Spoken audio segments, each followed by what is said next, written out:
Hi everyone, welcome to the online course on neurobiology.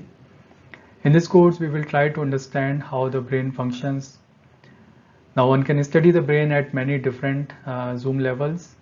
For instance, we can study the brain at the level of molecules that are present in different cells in the brain, or one can look at the level of cells, the neurons and the glia that are present in the brain.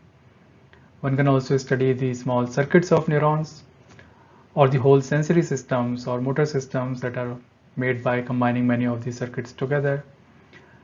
One can study the whole brain or different large chunks of the brain, and one can even go into psychological and philosophical aspects of the brain. In this course, we will try to touch upon these various aspects, but our main focus will be on understanding what is happening at the level of individual neurons and circuits of neurons. This course is divided into 5 parts. In the first part, we will get an introduction to the field of neuroscience or neurobiology.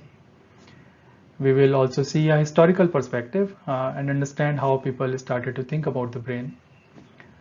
In the second part, we will understand how the electrical activity is generated inside the brain. Electrical activity is fundamental to the functioning of the brain, and we will try to understand how different properties of neurons allow them to function like resistors or capacitors and ultimately result in electrical activity that we see in the brain.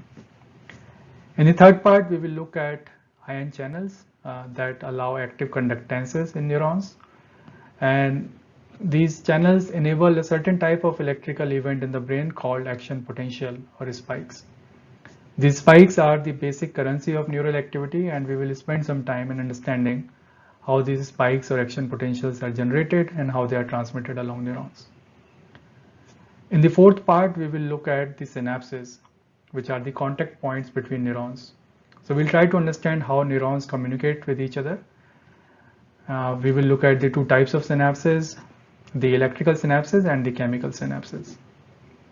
And in the fifth part, we will look at sensory systems.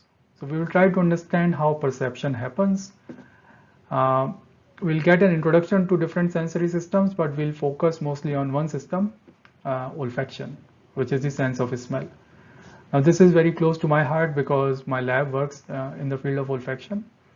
So I'll be able to talk about this particular sensory system with more confidence.